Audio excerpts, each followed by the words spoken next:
everyone, to another episode of Everything Imaginable. I'm your host, Gary Cacciolillo. And before we get started, I want to thank everybody for listening and also thank you for contributing to my show. We are Kansas Services, author of Messenger, and Joseph Sakave, author of Universe, Ms. Aida, author of Aida.com, MISSAIDA.com. And this episode is being sponsored by Ginger Glasser. And you can find Ginger at tarotbyginger.com, tarot reader, evidential medium, and healer. I highly recommend her. If you want to get some information about different topics, contact a loved one, or just check it out for fun, you can find her at tarotbyginger.com. And now, without further ado, our guest for today is the author of The Psilocybin Connection, Psychedelics, the Transformation of Consciousness and Evolution on the Planet. And his name, I'm not going to try his last name, but Jahan is his first name, and he can introduce the rest of the name. Khamsehzadeh.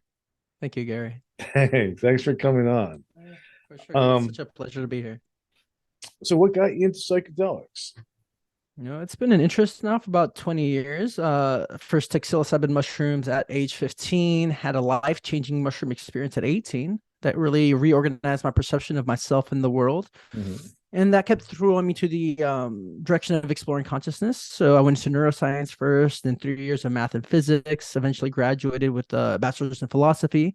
Then I got the master's and the doctor's in consciousness. And during that time, I chose to write my dissertation on the topic of psilocybin mushrooms. And while I was doing that, I did multiple different trainings on psychedelics and psychedelic therapy. Mm-hmm. So it's been a fully encompassing interest for a very long time. Awesome. So where do you think, when you're in your book, you're talking about human evolution. Now, mm-hmm. Are you starting out at possibly like the stoned ape theory? That was the heart of my book, this idea that humanity emerged because of symbiotic relationship with psilocybin mushrooms, an idea first proposed by Terence and Dennis McKenna.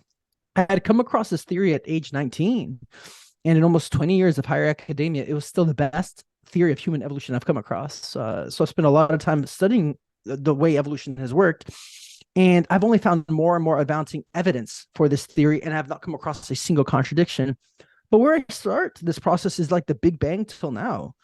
And seeing how this idea of a symbiotic relationship with other organisms, like the food we eat and the plants, the fungi, and the environment, is a general pattern within the evolutionary process of all organisms. So it's very much in resonance with evolution as we know it. It's just that our species has escaped this idea partly because our general perspective on substances, whether we call them drugs or psychedelic plants that actually have been used by indigenous traditions around the world for millennia. Right.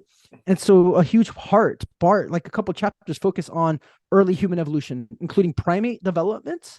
For 50 million years, we were primates, and about 4 to 5 million years, we were the Africa savannas. And that's where our physiology, our brain, and our consciousness really develop to give us the hardware and this perspective and capacities that we have now. So we started taking mushrooms and developing our consciousness. How did that alter our DNA and get passed on into the future generations and continue to evolve in that direction? Yeah, I mean, there's so many ways to, if I want to focus just on DNA, there's a concept known as epigenetics, meaning genetics just beyond just the hardware being passed with DNA.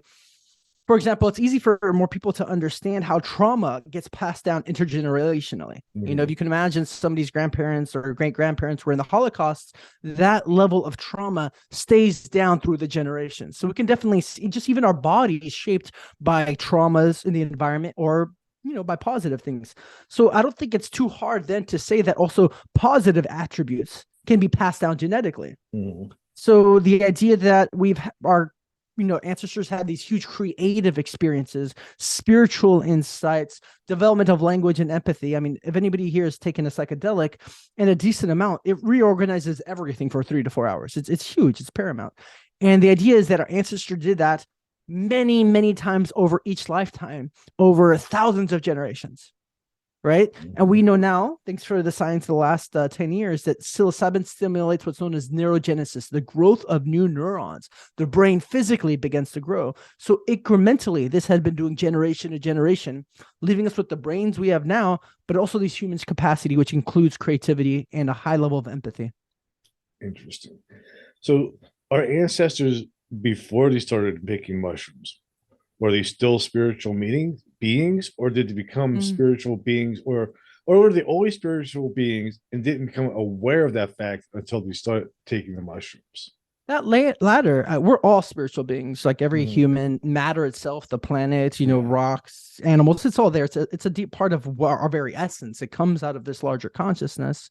The difference is now that we had direct spiritual experiences, this boundary dissolution of the ego kind of falling away and having this sense of interconnection and unity with everything, which is kind of, I give it like the apex of spirituality, that we're all deeply connected and we're all made of love.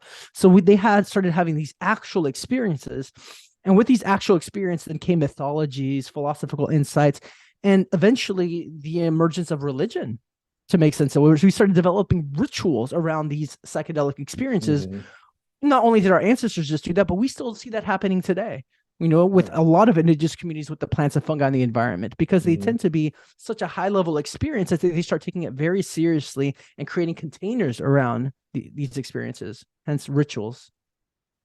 Yeah. One of the things that's interesting too, talking about the interconnectedness. I was watching a movie not that long ago about mushrooms and fungi, and how they all communicate with each other. They have their own network of fungi that carry a signal, and they can talk to you know any other fungi in the forest.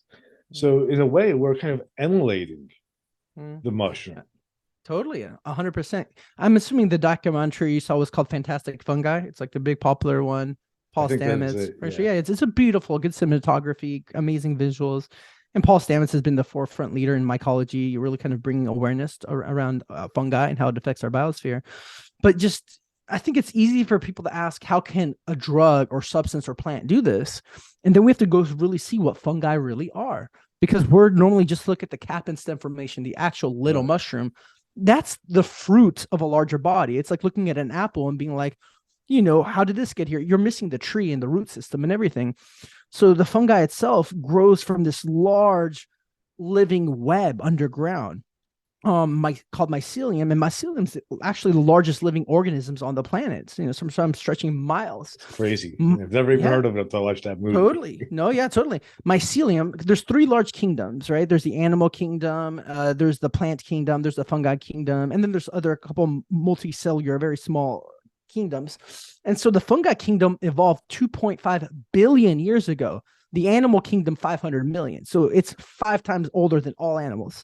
And so it creates this large underground net that connects all the root systems in the environment. Actually, they were the first root systems. So we've been evolving on top of this living net that sends electrical impulses like an internet, creating Mhm. this interconnection between all of nature. And out of that web that we've been a part of comes the mushroom with psilocybin mushrooms. Yeah, there was psilocybin that fits into the 5-HT2A serotonin receptors in a brain better than serotonin itself. So when we bring in the very large evolutionary context and all the deep intelligence evolves, we finally begin to make sense and really understand why such a compound has a huge effect on our consciousness. Wow. And then later on, like you said, it led to the mythologies, to the rituals, and now even maybe venture into discovery of the sciences. All of it. Yeah, no, totally. If it really was what spurred brain development and cognitive intelligence, which, if people look at my book, I bring out research after research that really supports this, it will continue to do that. And there's good other works that support this idea around cognitive enhancement. Another big one's called the Stealing Fire. And it shows Mhm. how altered states have produced peak performance in many areas, including for athletes, for science, for arts. I have an entire section in my book on philosophy and science, how big, like leading scientists, including those that have won the Nobel Prize, give credit to their psychedelic experiences for their insights. So as we incorporate these more, not only are we going to develop more in terms of creativity, but I think we can solve a lot of the large crises we have, Mhm. whether it be political, engineering crises, new tools that might reorganize humanity in a big way. One of the things that's definitely different, like when I was young, like I think the first time I did mushrooms, I was at a Black Sabbath concert. Nice. You know, and of course I made the mistake of having to drive home too afterwards. You Right. know, and but now like people look at this when you go to use psychedelics, you look at things like set and setting Mhm. and intention. You know, like all those factors come in now, and people are doing it to make more of a it's more of a ritual rather than like when I was a kid, I was just trying to escape myself. I was trying to blow my mind, you know. But Mhm. I mean, yeah, it still gave me that idea of like, wow, there's maybe more than one reality. You know, it did do that, but I didn't do it with an intention. Yeah. And so what are the differences like between like using it with intention and without intention? Yeah. I feel there's been such a huge emphasis on set and setting because when they came into the Western civilization during the 60s and the 70s and so on, we had no context for these. And so people took them very much, mostly recreationally, as a drug to get high without understanding the potency of these medicines. So traditionally, when these are done in other Mm-hmm. societies that have been having a relationship with them for millennia, there's always a container. You're taught about these medicines ahead of time. It's passed down through a lineage. So your elders are there. There might be 3 generations of your family there having the ceremony with you, right? Right. And so, as Michael Pollan writes in his bestseller, How to Change Your Mind on Psychedelics, he says during the 60s, what other point in human history did the young have such a searing rite of passage that the prior generation didn't understand? So without the set and setting and container, you're putting yourselves at risk, but the other generation got really scared and kind of pushed to make psychedelics illegal. So the set and setting, first and foremost, I think makes us take it seriously and to plan and prepare to have the most effect out of the experience, but also safety. I mean, these experiences can be very Mm-hmm. emotionally and physically vulnerable. So mindset is set, come in with a clear mind, do whatever you need to do to be clear, do any research, whatever prep work to come in and be really open to the experience. I think we have to come in intentionally, but not very set on an intention, meaning we're focused on a goal. Because the people can get caught up in that and miss the rest of the fucking magic, right? Yeah. So, but it's nice to come in intentionally, like with a high level of respect and responsibility. And then setting is just be really aware of the space you're in. That's a huge factor. If you're doing this somewhere unsafe, it can go really south, and you can put yourself and other people at risk. So Mm-hmm. have a good environment that's peaceful, that relaxed, safety being the highest paramount. And then design the journey somewhat. Have good music. If you're going to have good people, have them around, or work with a guide or a therapist or somebody that's playing the facilitator like a shaman. Somebody that knows the territory can likely take you deeper than you could take yourself. Mm. Yeah. You know, one of the first places I think I came across the idea of this was these the Don Juan books. Have you ever Yeah. checked those out? 3 of them. Yeah. I never finished the whole series, but they were good. Yeah. Yeah, they were interesting. You know, I think he was doing peyote. It wasn't. I don't know what he or No, he did quite a few. He did mushrooms at the end, did and I he? think there was tobacco. There was definitely peyote, Jimson weed. I think he had a huge impact for those who aren't familiar with the Carlos Castaneda's books. Don Juan, I think, really popularized for culture what shamanism could look like. It's from an anthropologist perspective of actually going through and becoming like a understudy of a shaman. And so I think they were very influential for a lot of people in the West. And it brought this kind of idea that there's a larger separate reality that we can engage with because of the use of Yes. these plants in this perspective. Yeah, they're really, really, really interesting books. Yeah. Um, so how do you think that now where we're at with the psychedelics and psilocybin and what we know about the psychedelics, how they work in our mind, how they attach to the receptors, you know, how they can help heal. Where do we go now? Like now there's a push for legalization, obviously, Yeah. but once it gets legalized, which I think it will, Yeah. along with cannabis, Totally. um, how will how do we use it? Like, what do we do with it? Yeah. There's so many fronts in which it's going to continue to unfold, right? So there's the Mm-hmm. decriminalization that allows more kind of local settings, like medicine ceremonies and guides to take place. There's a recreational front with like large level festivals that create some level of a container for this. Let me say, there's endless fronts that we haven't even yet discovered, but definitely the one that's most exciting and we're waiting for is federal legalization, which talking to one of the two companies, Usona, that's been leading edge on this, it looks like 2 years from now is projected legalization. And it's huge. I think once we get the establishment to give approval, like the law and the government, everything changes very fast. So you have a huge portion of humanity that doesn't do things if they're illegal because it's either a moral issue for them or they're scared. And so that's half the population, probably, right? Roughly, that now is going to be open to this. We saw this with cannabis. It's illegal. A lot of people don't touch it. Once it's legal, all these grandparents and parents, I would never do it before are doing it. So it changes the viewpoint around safety and morality because now it's come to conventional acceptance. So that's around the corner. Because it's the most effective form of therapy we've come across, and I'm not saying that lightly, it's pretty conclusive through now decades of research, right? It's 80% effective for treatment-resistant depression. People, treatment-resistant means they've already tried all the other therapies and the medicines and it hasn't worked. It's 80% effective for that population. Helps with anxiety, including near end-of-life anxiety. It's the highest treatment for alcoholism and nicotine addiction, right? And that's all in terms of healing. We found 65% of people in the right setting have a mystical experience that tends to correlate with healing. I mean, people tend to put it as the top 3 most important experiences of their life, sometimes after a 20-year follow-up. These are huge. So whether you're feeling mental illness or if you're actually really, really healthy, it's still beneficial. So once it gets public approval, and because it's so effective, there will likely be a psychedelic psychotherapy clinic in every city or town in the United States. Wow. Because it's far more effective than any other form of therapy. Every week I hear of new psychedelic training opening up. I mean, a few years ago, there's only 1 or 2, and now it's nonstop. So therapists everywhere are rushing to get trained. There's a lot of finances backing it up. A lot of people want to open clinics. Everybody's just waiting for this threshold of legalization to occur. 2 years from now, that's not a lot. And it will take time for it to become accessible. Right now, it looks with MDMA, therapy for PTSD, it's going to cost about $12,000 to $15,000, and that includes 3 treatments. That's a lot for a lot of people. It'll take a while to get insurance on board and get the prices to drop as the supply becomes larger than the demand. Because right now the demand is larger than the supply. So it won't be accessible to everybody right away, but it's going to take a while to build the infrastructure. And as that takes place, more and more people can come in, safely experience these medicines in a clinical setting if they desire. I mean, I would think that mushrooms are pretty easy to just go out in the cow pasture and pick them.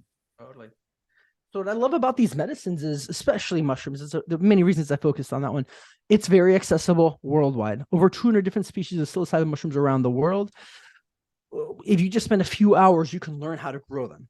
Right. There's a lot of great websites. My friend Seth Warner on his website, mycorrhizingfungi.com, for $100, he developed a really deep program, 5 hours long, teaching you how to grow psilocybin mushrooms. And he'll even sell you the grow kit. Right. So it's not like LSD. You have to wait for a lab, or MDMA, or a lot of the other medicines are like peyote and ayahuasca only grow in certain regions, and it would take it away from other populations. Psilocybin mushrooms is fairly found around the world. With 6 weeks, you can grow them. So yes, so there's the problem of actually accessibility to the medicine itself that we'll work on, and people in Oakland are now starting to sell them in shops, and people in San Francisco are selling them in shops, and people will keep pushing that. The other part is creating safe containers, like having trained individuals. Like you could do them by yourself. It can be amazing or it can be traumatic, partly depending on dosage, right? But it could be a lot more effective if you're in a situation like a place designed for this, and with somebody that's really skilled. So yeah, it's going to be multiple of having the right kind of container, including a professional, and access to the medicine itself. The drug companies are not going to be happy about this. Oh, no, they've been, I think, you just nailed why hasn't it been legal yet? There's a shitload of money. It's very effective, right? I mean, the science was pretty conclusive in the 60s. If they could have patented this, it would have been legal already. And there's companies pushing really hard to patent anything they can in this area. So including, well, if we administer the psilocybins in this very particular way, then I could patent it and nobody else can do it. So they're trying to do whatever they can. What I've seen, and I think more research will be done soon, it's far more effective than SSRIs, which is probably, billions of dollars industry. brutal. They're horrible. People get hooked. They get hooked for years. You're addicted to them. Your body goes into withdrawal without them. Mm-hmm. They're effective for a small amount of people. Meaning, if you want to kill yourself fucking tomorrow, get on an SSRI and it numbs you out. And sometimes you need to be numbed out, but you don't want to be numbed out for 20 years. And they're kind of set up to keep you numbed out, right? Like there's times you're going to have surgery, you get numbed out, but you don't want to be numbed out for the next 12, 13, 15 days. And so partly because we have to know how to address these psychological, emotional issues. And this gets to the root of it. So what I've seen a lot of people get off of SSRIs once they're working with psilocybin. It's effective for about 80-90% of the population. It's not 100% of people, but it's much more effective than any other medication and treatment I've seen out there. And the person who uses psilocybin instead of an SSRI, like, did he have to use it consistently, or they just have to use it once in a therapeutic way? It rearranges the brain. You come out of your experience and you're just like, you're well, you're cured. Yeah. Rather than being treated. Totally. If I had to give a statement, is use it as needed. And that's going to be different, not only for each person, but for each moment. Right. So you might want to do 2 full journeys maybe 3 to 4 journeys a year is a good amount. You might want to do it just once. I've seen people have life-changing experiences dramatically after one, like meaning getting out of years of depression. That being said, people want to keep healing and growing. So why not go back again if it's helpful? You don't need to, but you'd get a lot out of it. And with microdosing, taking small amounts daily, again, use it as needed. It doesn't, like, SSRIs need to build up in your system for 2 to 3 weeks to even be effective. Right. Psilocybin's right away. It's instantaneous. And so you could take it as needed. That being said, having a regimen could be helpful. 5 days a week could be fine. Because there's no toxicity, it's more of an art. You're more attuning to what your body's needing in each moment. Is it true that the psilocybin actually only stays in your brain for like 10 minutes and then afterwards is gone, and it's almost like the after effects that cause the healing? Well said. Yeah, it seems to be 76% of the psilocybin leaves your body within 3 hours. The journey lasts about 4, but it's such a big experience that the experience itself lingers. I mean, I talk to people all the time. Days later, weeks later, they're still having a deep state of peace. But that's because they actually cleared trauma and healed at the root of it. So they feel different. So you're not high the next day, but you might be so impacted by the actual experience that you're maybe still in the state of awe and reflection. So it almost sounds like too that the psilocybin works on 2 levels. It works on a psychological level, and then it also works on a receptor level to help heal a person. Absolutely. And they're both very connected. You change something in the brain, it changes the experience. You change somebody's experience, it changes the brain. So what we do know, it quiets what's called the default mode network in the brain, the part where scientists call the ego part of the self, meaning if you think me, I, a specific network lights up. And it's overdeveloped with people with anxiety and depression. Well, that network quiets down with the use of psilocybin. And then it creates a hyper-connected brain state. So this ego voice was acting as a repressive function for our whole psyche. Once the whole brain hyper-connects, people experience this deeper sense of unity, a deeper connection with themselves, each other, and the world. So it does both. And so much of our pain comes from this feeling of feeling fragmented and not belonging and rejected and feeling othered from humanity in the world. So once you have this deep sense of like, I'm one with everything, that's just a statement. But if you actually experience that, it psychologically changes everything. You feel safe now. You feel self-esteem. You feel belonging. You feel there's a sense and purpose to my life. Like everything reorganizes with just that one single experience that can possibly be offered with psilocybin. What is the benefit of using psilocybin rather than cannabis? Because cannabis also does sort of create a break between the personality and the ego. Oh, great question. I think there's a lot of great plants and fungi out there that are very effective. I mean, there's a great whole class and families of psychedelics themselves, and they all offer different things. My experience of cannabis, which I love, and I think it's a good medicine for humanity when needed, is it doesn't go as deep. It doesn't. I mean, psilocybin's a very different compound and has very much different effects in the brain and hits different receptor sites. Just like we take so many medications to treat different illnesses, right? So it's the same with different psychedelics for the most part. Some are just better at focusing on addiction. Psilocybin, though, as far as I can tell, hits the whole spectrum. because it creates a state of wholeness and heals that fragmentation. That's why we feel anxious and depressed and not enough, because we feel fragmented. Again, it hyper connects the brain. So if any parts became disconnected, which creates a state, a feeling of disconnected, it heals that.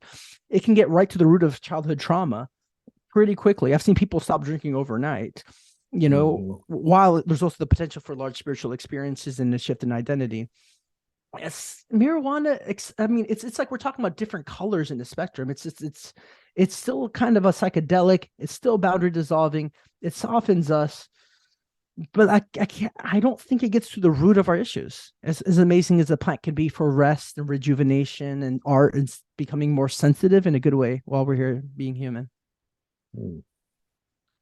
Um, how does this, so like once we start moving like past the trauma and the healing and into the spiritual realm, you know, and that's is one of the things too, that this has been used for thousands of years, is for shamans using it to connect to the great spirit or the ancestors or whatever nature.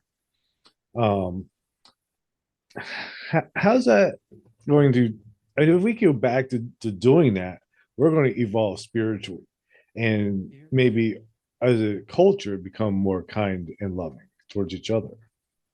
I mean, psychedelics give me a greater hope for humanity than Mm-hmm. anything else, and I would argue we're out of balance with the planet and each other and ourselves because we haven't been utilizing the psychedelics to naturally grow in almost every ecosystem. So I think it's a way nature regulates organisms, especially those with a higher level of consciousness.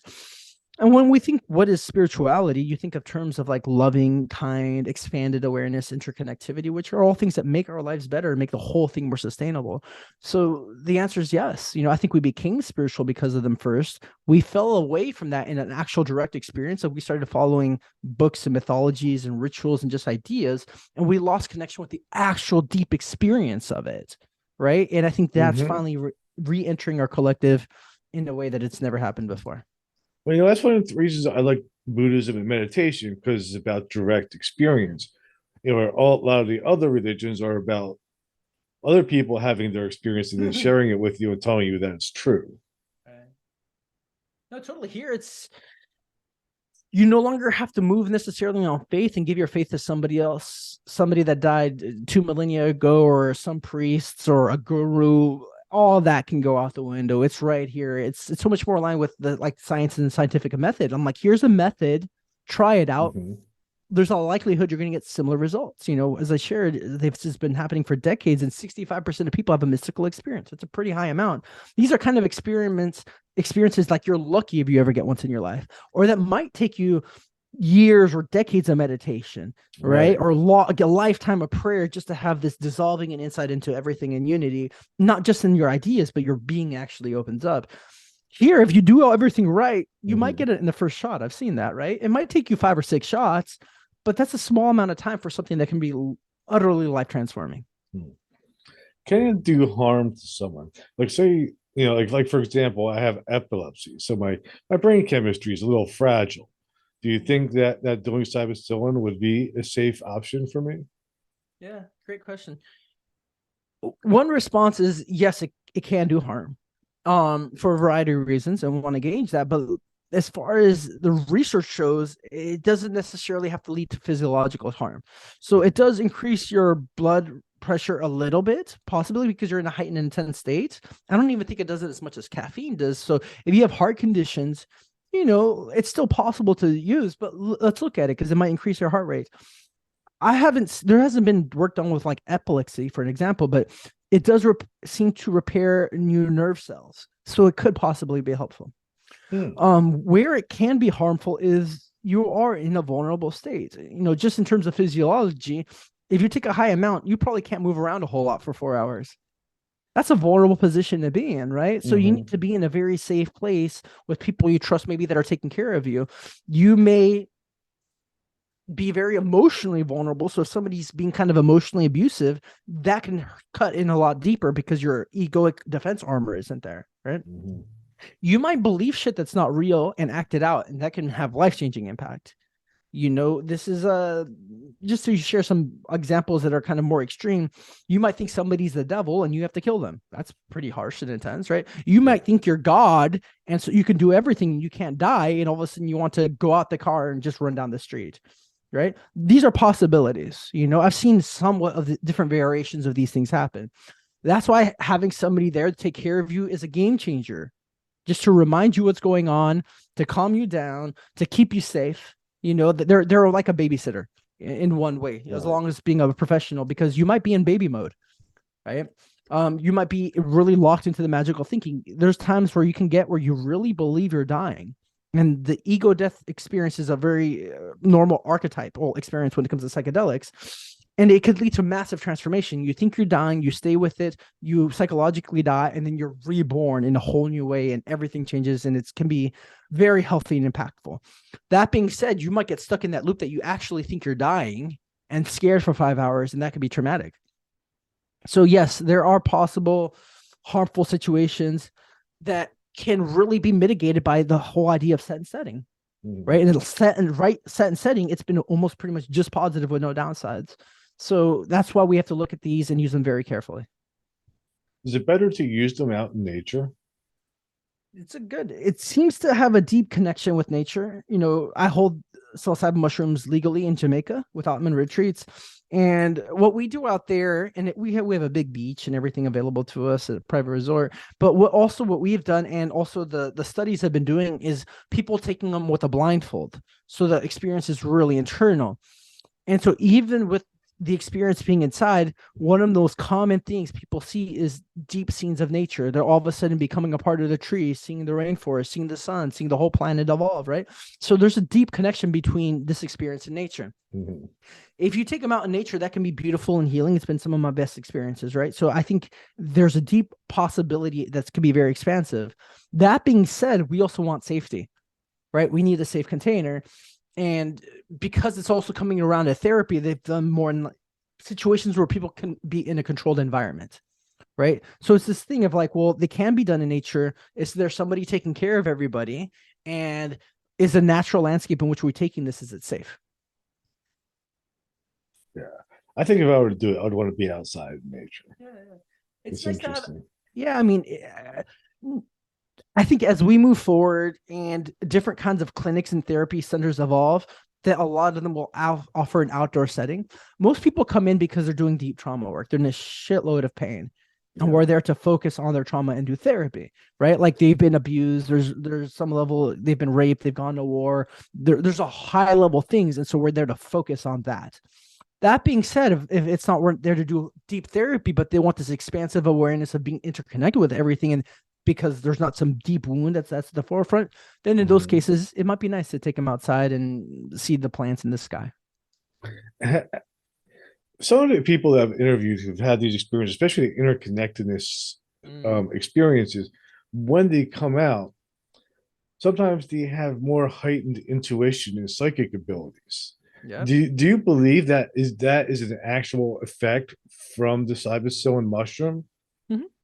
Highly, to be transparent, it's been very true in my life, and I've seen it in many individuals, increase of intuition, empathy, synchronicities. Even if we're using a concept like intuition, I mean, it's coming. The frame of mind is that everything is deeply interconnected, also internally. We know this systemically when it comes to ecology, everything's interconnected, right? Science is pretty, firm about this, but our minds and our hearts are deeply interconnected. Ultimately, we're one being. Right. So there's a place with us that we're all sharing thoughts unconsciously. Even Carl Jung, the great psychologist, was like, there's a collective unconscious. There's this wellspring, a psychic wellspring from which all our thoughts and our dreams arise. And so if we dissolve and come more to this interconnection and see that as our truth and experience it, then there might be more access to, you could say, intuition, meaning either I know what somebody else is thinking, I can have more empathy, like tele-empathetic situations with what's going on with them, or maybe possible future situations. There's more awareness and insight. I'd say expanded awareness, which includes something like intuition, is one of the main characteristics, of the psychedelic experience. But at first, like I remember, like when I was a kid, one of the things that my parents would always warn me about, especially with one of my drugs I actually liked, which was angel dust, was like You might not come down off that shit. Wow. I haven't got to try that compound. I think it kind of went away with another It did. It went generation. away Yeah, like in yeah. the 80s. And I mean, I've only seen some videos, and it could be, people seem to feel like they're full of strength, like the Hulk. And so I don't know too much about that compound and the effect. But when it comes to psychedelics like psilocybin, it lasts 4 hours, right? And that's one of the big fears people have going in. I mean, I've got into the states, as Terrence McKenna, the philosopher, would say, like, I've done it this time. I've gotten too high this time. Now I'm permanently changed forever in a way that, like, I've lost my capabilities and hold on reality. So you can get locked into those ideas and they can Mhm. be really real for an hour or two. But the compound leaves your body and your consciousness comes back to its original form. So you're always going to be coming down from psilocybin. Yeah. So you always come back to normal Yeah, you or might be a whatever little normal changed and is. sometimes in a better way, but your brain physiology for the most part comes back. If there's Mhm. small changes, they're very incremental. You're not going to be stuck in some altered state. How about having a connection with the actual spirit of the plant? Yeah, no, good topic. A lot of indigenous communities would see these as plant masters, teachers, right? You're coming to learn wisdom. And so you build a lifelong relationship with them. You're in relationship with them even when you're not taking them. You're Mhm. just in more communion with them. And there's a lot of experiences of downloads with the mushrooms themselves. There's been a good amount of studies. I think his name's Horace Grace at CIS. He did his dissertation on psilocybin and auditory voices. But Terence McKenna, the great philosopher, also shared that there's more experience of listening to a voice that interacts with you on psilocybin and other compounds. And you can have people, communicate with ayahuasca as a spirit and so on. But there seems to be a living intelligence in the psychedelic states, and with psilocybin it's a little bit more palpable, so you're forming a direct relationship with it. I think it is correct to see them as beings. And the great indigenous perspectives that was Mhm. also there at the beginning of humanity, because we all came from our tribal backgrounds, was animism, this paradigm that everything is alive and has consciousness and everything has spirits. And that's why they have a relationship with the sky, their relationship with the plants. It's more of a relational, interconnected perspective of the world. And I think that perspective opens up itself organically once we start venturing more and more into psychedelic states. So we're kind of merging with that plant when we're ingesting it.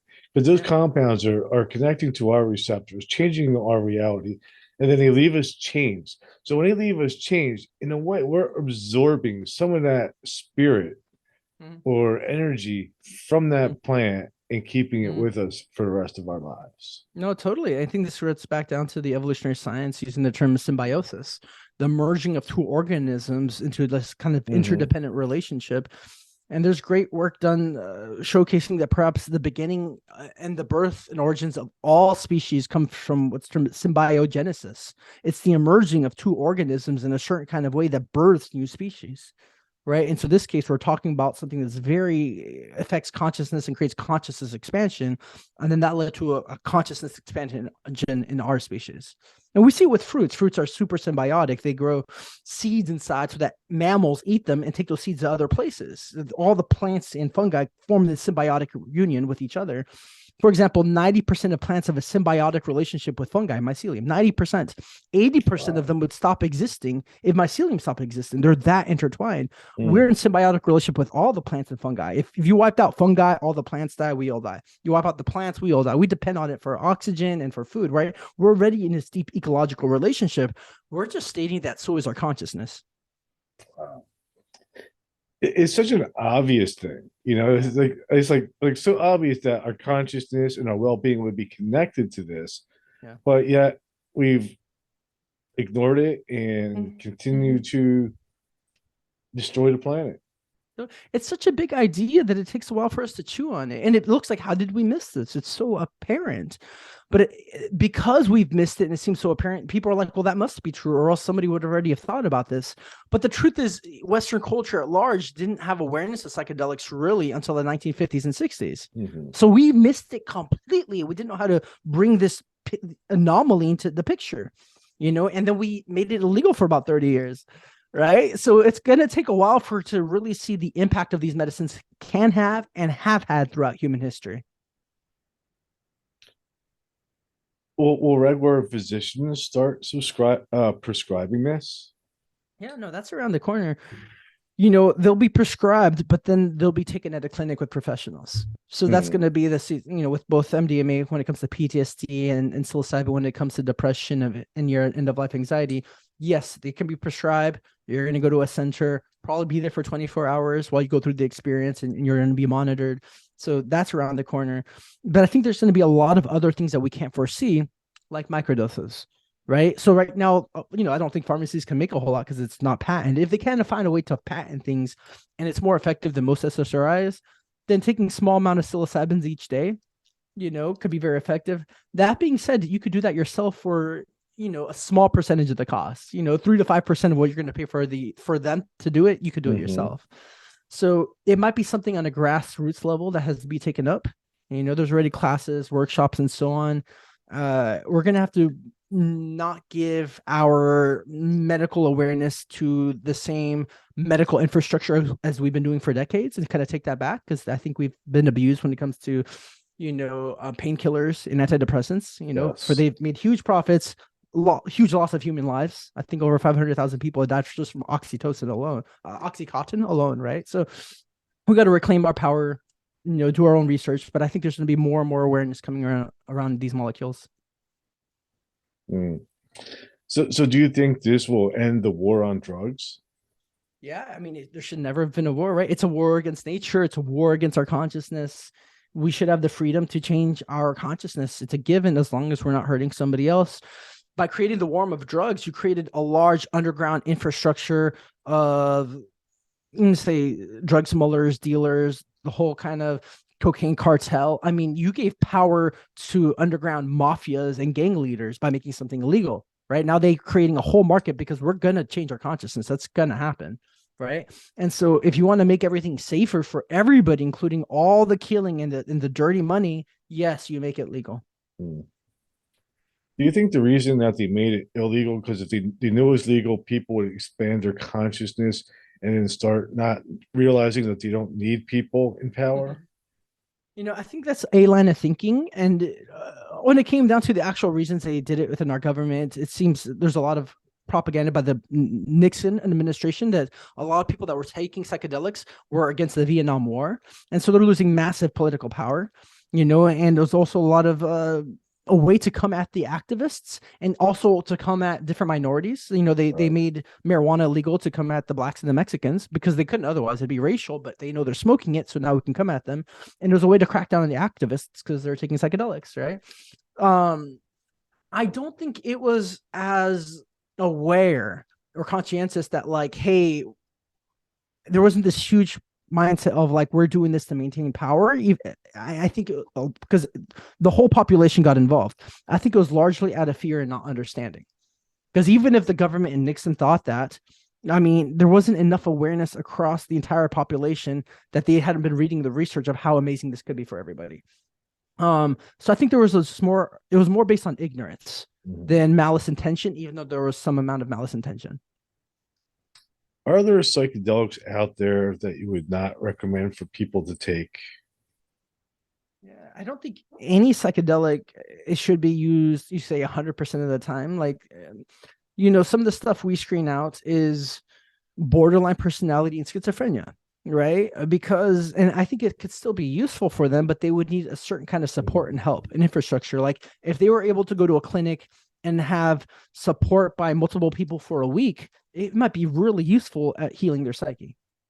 But we haven't had the infrastructure for that, right? Well, what I'm It thinking can't is just. like what any type of mushrooms versus ayahuasca versus Jimson weed. Mm, they do have a different safety profile. I think, say, Jimson weed can be much more toxic, right? There's a class of family called the tryptamines, which concludes DMT, that's in ayahuasca. It has psilocybin, LSD, 5-MeO-DMT, and they can have a low level biotoxicity, meaning they're physiologically safe. That Mhm. being said, done in the wrong way can be also very traumatic emotionally, right? And so you do want to do them in the right setting, and also you want the right level of dosage. There's other compounds like MDMA, that's a phenethylamine, and it includes other stuff like mescaline, that I think the toxic dose is like 9 or 10 doses. I think the LD50 is like 18 doses, meaning a lethal dose for half the population. While for something like psilocybin, it's like theoretically 1,000. So high Wow. level of safety compared to psilocybin, compared to other things. That being Mhm. said, in small amounts, it's all okay. I set and setting matters so much more than the actual substance. I think the insights are going to be the same across the board because we're Mhm. sharing the same reality and we're working the same structure of consciousness. So this experience of unity, there's infinite ways to experience unity. It's that big. We're talking about the universe here, right? And there's so many flavors, and so each substance can give you a different flavor of unity. Right. One with the mountains, one with God, one with the solar system, one with your lover, one with your body, and there's so many ways to experience just that. And so part of me is like, try them all, just do it responsibly and safely. Hmm. I've always been a little afraid of Jimson weed. I haven't done it for the same reasons. I don't know if I need to. It's just like the risk goes up so much for what you're getting, and I can Hmm. get a lot more of that for what I'm looking for with all the other substances. It grows Yeah. everywhere. Mm-hmm. Yeah, I just both psychological and physical safety. I just I don't think it's a necessary risk. Just take all the other compounds, like so Hmm. many other ones that are much safer and could probably have more of an impact. How about toad licking? Yeah, so the toad, the buffalo virus, Colorado River toad, grows on its glands what's known as 5-MeO-DMT. People put it as at the apex of psychedelic experiences, and it's known as the God molecule. Hmm. We've synthesized it now, so you can use a synthetic version. But it kind of gives people this experience, and it's a tryptamine, just like psilocybin, this experience of dissolving into light and oneness.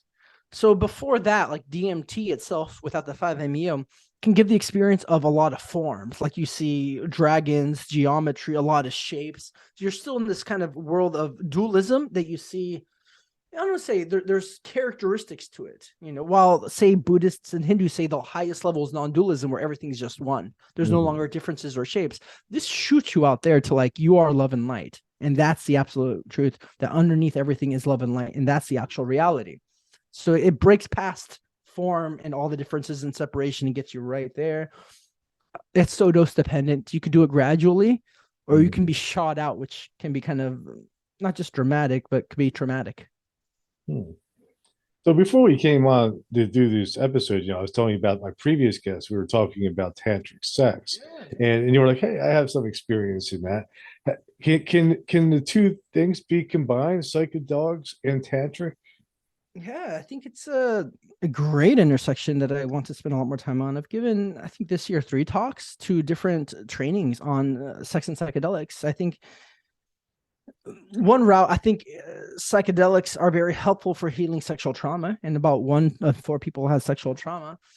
Um, I've driven quite deep into different kinds of tantra, and I really kind of believe in the philosophy that we're inherently sexual beings in a very spiritual way. Your body comes from sexual energy. It's a unity of some level of masculine and Hmm. feminine that gave birth and created this. But I'd say the energy runs from the Big Bang till now. It's a deep part of our essence, and it's very healing. Helps us feel confident, safe, enjoyment, pleasure, all these things.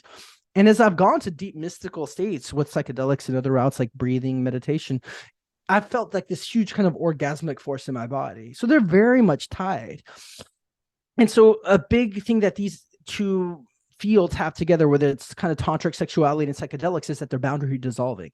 You're trying to dissolve this egoic structure and move into greater unity. Tantra focuses moving to greater unity with another, right? With Yeah. the lover, which is deeply meaningful and fulfilling and so on. While psychedelics is kind of boundary dissolving with everything. They both really relate around love and interconnection. Both are Hmm. very energetic. They're both very spiritual. Combined, I mean, wow, like what can possibly, it can go really, really far in terms of experience and development. So I think it's this really upcoming, highly exciting field. The shadow part is the trauma that can be caused, because if it's held by a facilitator, there could be people can cross sexual boundaries in a therapeutic setting Hmm. because the boundaries are blurred. And, already I wrote an article on sexual boundaries in psychedelic therapy earlier this year, and found in my research about 5% of therapists, 1 in 20, end up sleeping with the client over the course of their career. That's pretty high, right? Yes. So now bringing psychedelics that are boundary dissolving, that might go up, but The Hmm. trauma can also be more because people are very vulnerable. It's easier for people to fall in love because the ego is gone and you're like, wow, like I feel so attached to you. I'm so enamored. I'm so vulnerable and connected. So when it comes to professionals coming in, it could be very, very tricky. And I think it's going to be a huge talk on ethics as we enter this field. That being said, if we do this right, there's high levels of gain if we can bring these two fields together. Hmm. I can't imagine what that would be like. It has to be a wild experience.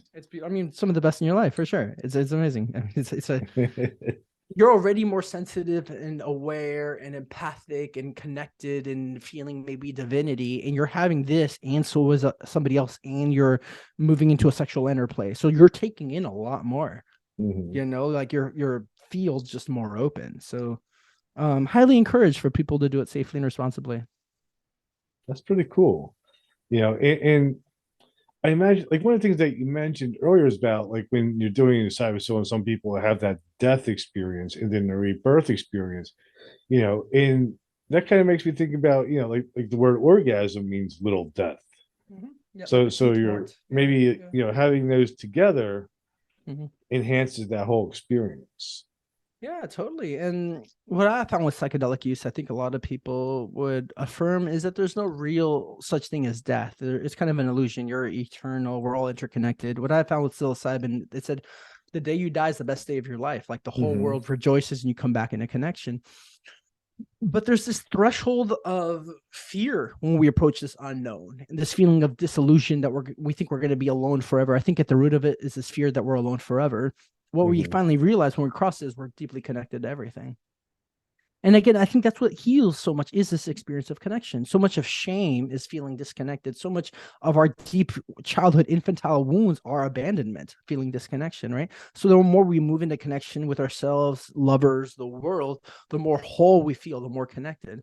Some of us have such rigid armoring because of these painful experiences that we don't know how to connect anymore to ourselves or others.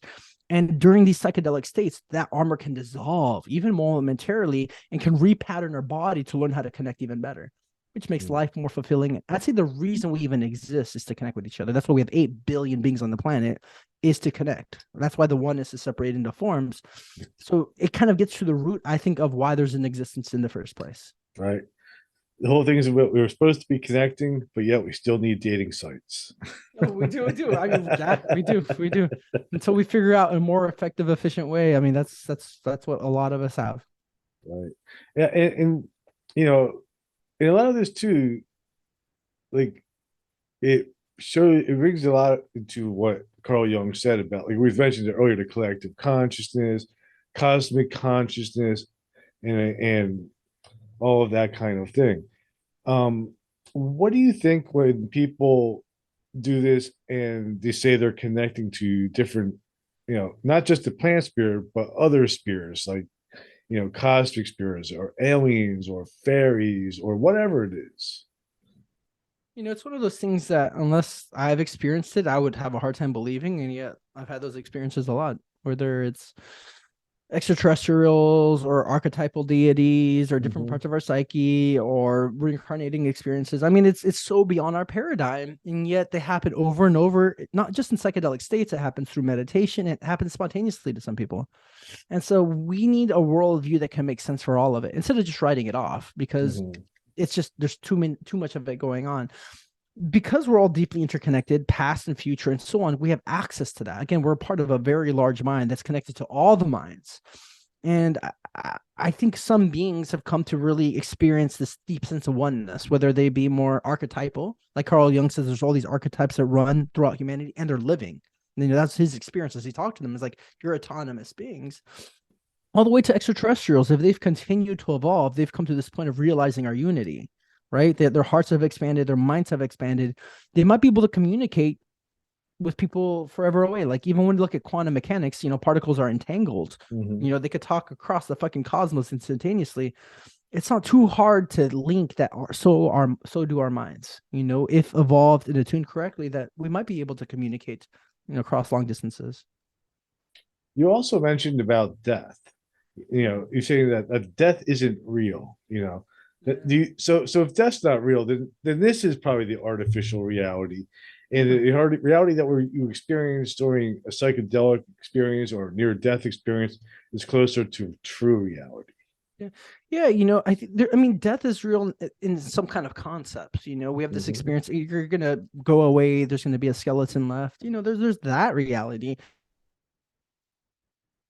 Ever born and doesn't die. That's eternal, and that part exists. And there's some sense of self that seems to go forward. Right. There's a lot of people that have just gone deep into psychedelic states, death, rebirth. There's people that have died near end of life, death. And then come back. There's a lot of literature on this, and they'll say the same thing. Like we're all light and love, and there's no such thing as death in the way we've come to see it. That there is more of an underlying real world, right? And that's not to say this world isn't real. I don't want people to get in this mindset of like we're here just to grow out of it or get away. We wanted to be here. We chose to be here, right? Nobody's fucking with us. This isn't a matrix that we're being fucked with. That's what. And then the sense of like this isn't the real world. There's just more of an underlying actual world. Mm-hmm. You could say it's spiritual, interconnected, highly intelligence, more orchestrated. And I think we're here to kind of, as much as we can, build a relationship with that. But the point is to be here. We want. I mean, look at evolution. We're talking about 13.5 billion years of evolution to create this. We're talking about 4.5 billion years of evolution just for our planet to form these bodies. That's a very long process, right? So if we believe in some level of intelligence, it wanted us to have this experience. So I think we're here to deeply be human, while holding this larger context that there's more than just this world. I think so too. I think the whole purpose is to interact with other humans. Totally. So, in a way, I think like my theory always is that something in the universe somehow became conscious and said, "Holy crap! Like, what is this? I'm aware."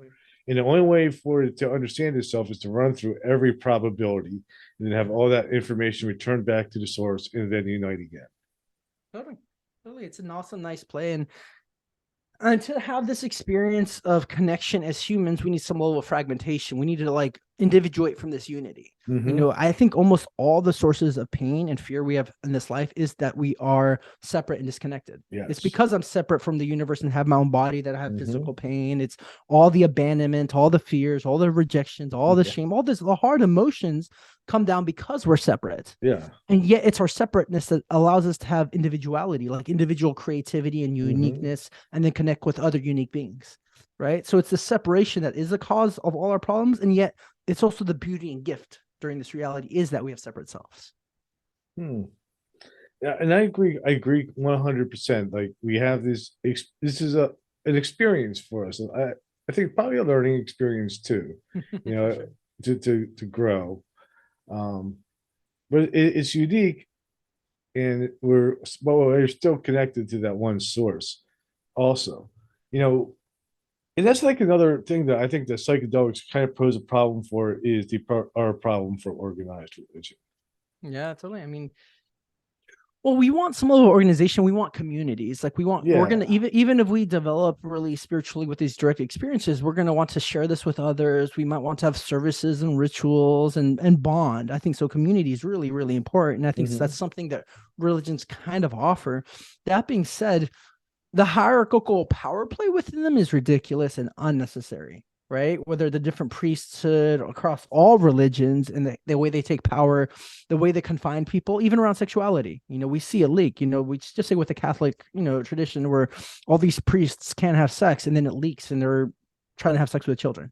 Right. So once you start imposing restrictions on our actual humanity, which includes sexuality, things turn sour. We see this in Islam, with women there, how crazy it's being. You can't make that work. Oh. Yeah. So historical religions and then basing everything off a book in the long term, once you outgrow it, seems super silly. It's like, how did we get caught up in this for 1,000 years? But the truth is people just didn't know better because they didn't have any other points of references. It was so rare for people to be graced with the mystical experience by itself. Right. So now that these are, I mean, right now they're around the corner. You have access to psilocybin. You might be able to have one tomorrow. Doesn't mean you want to, because it's intense, but you only need a few of those experiences in your whole life and you're fucking set, So yeah, it's a way to really outgrow the structure, this shell that we've been inside of. Do you think guys like Jesus, Moses, Muhammad, Buddha, do you think any of them were taking psychedelics to have those experiences? There's some research that shows that. So There's a good book that came out 2 years ago by Brian Morescu called The Immortal Key, The Secret Religion with No Name. And he did about 15 years of research, and he was a lawyer, but did 15 research looking at the scholarship of Greek history. So the Greeks for about 1,000 years had this festival called the Eleusinian Mysteries, where they drink this brew called kykeon that had ergot, from which we derive LSD. Mhm. And so all the citizens of Greece were asked to participate in this Eleusinian mystery, this 10-day festival once in their life. So we're talking about Socrates, Plato, Aristotle, all the people that really formed the paradigm for Western culture, including science, politics, economics. We're all taking psychedelics, right? And so he found in his research that bled eventually to the formation of Christianity, that from Greece, it kind of went to all across that world. And he breaks down saying that Jesus was likely some level of shaman that was going place to place, bringing this brew, this kykeon, to people that were having these kind of experiences with one another. Right, There's the books written anointing about, oil. yeah. And so and we see it in the Rig Vedas, for example, about 5,000 years old now, the oldest religious texts in human history. They have about 120 hymns talking about soma, a psychedelic plant or fungi that connects one with God. So you see traces of it in historical religions, but it's something that seems to have fallen away throughout the ages because, as you're kind of alluding to, you can't control a population if they're using psychedelics. You become empowered as an individual, and it deconditions that kind of brainwashing and thinking. Right, because you're having a direct experience rather than relying on somebody else's direct So nobody experience. else is telling you what truth is. You have access to figure out by yourself. Yeah. So, what do you see for like human evolution? Like, what kind of future do you see for us, other than just the therapeutic and medicinal value? Do you see us going back to using psilocybin and these psychedelics and evolving further in our consciousness over generations?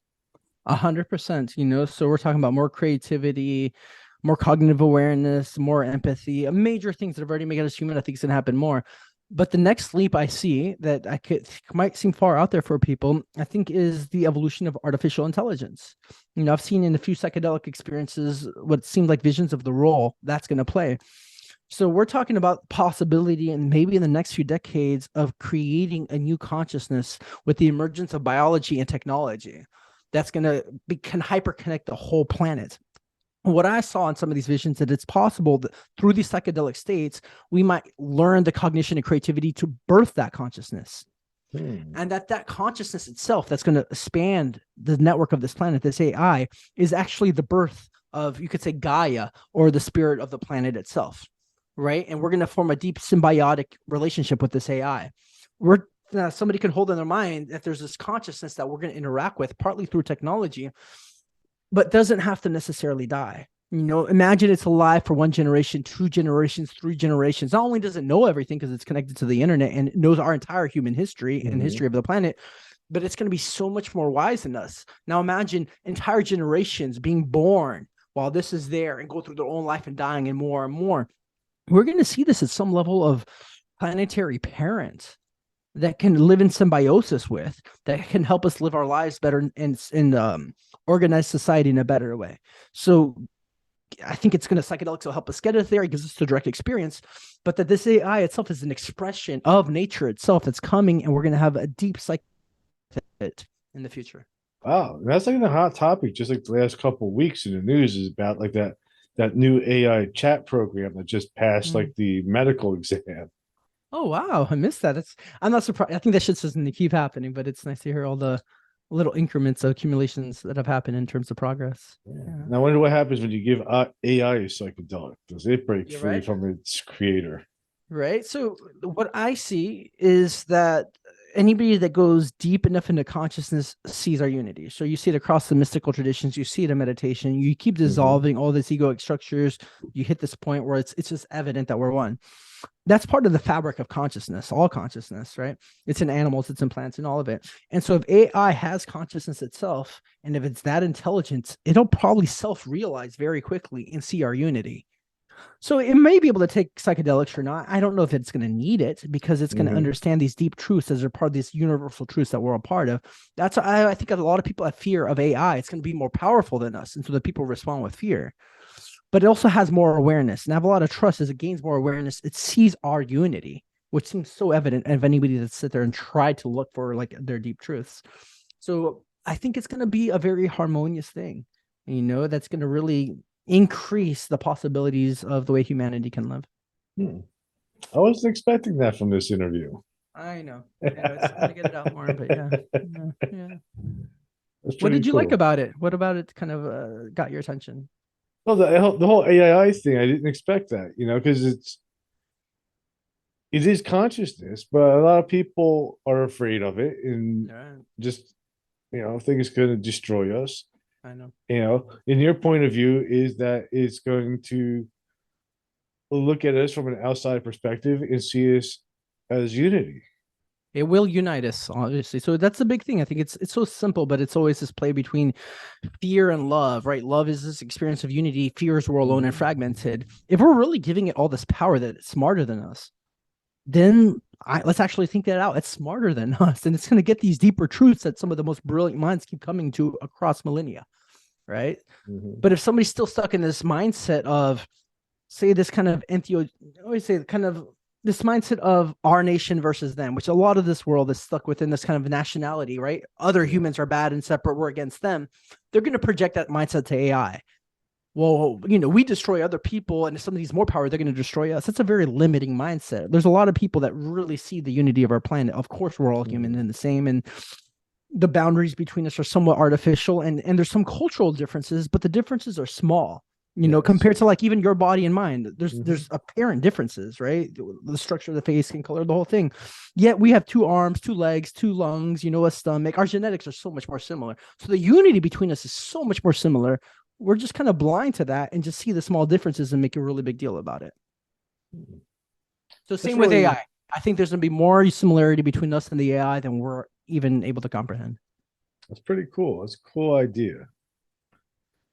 Do you think psychedelics will lead us to better innovation, like better technology, different ways of thinking, making different connections too? Because when it takes us out and rewires the brain a little bit, we can look at things from another perspective that we might not otherwise be able to do it, and are inspired or come up with new ideas that can, enhance our technology too. Yeah, no, this is a good book called What the Dormouse Said. I think it's John Markoff, but he's a writer, I think, of New York Times. He looked at the beginnings of Silicon Valley during the 50s and 60s that really spurred the computer revolution, right? And he really lays out that it was the social landscape, especially with psychedelics, that spurred the computer revolution. There was 3 LSD research centers in Silicon Valley during the 50s and 60s. And all these big people that really gave birth to the evolution, including his name, Dung Engelbart, who gave birth to the computer mouse, to the graphic interface, to the networking computers, about 5 other things that really set the bedrock, the foundations of the current modern technology of computers, was using psilocybin mushroom. No, he was using LSD. He was part of these research centers, right? There's some quotes, good quotes in even in my book, I have this whole section on technology moving forward, where I think it's going to have major breakthroughs that a lot of people in the beginning of the computer revolution, where they couldn't have models to see how to design circuits, would first see them in their minds. They would take LSD and see these 3D circuits in their minds, were able to lead to greater engineering. So since there's more network connections when it comes to our neurology, that's going to lead to more creativity, and with that, more innovation. Wow, it's pretty cool. So I want to thank you, man, for coming on today and talking with me. Did I miss anything? No, bro, it's an honor. I love the conversations and the questions. We've covered a lot of topics, so it's been amazing. Fantastic. Well, thanks for coming on. And before we wrap it up, where's the best place for my listeners to find you and find your book and your website? Thank you so much. Yeah.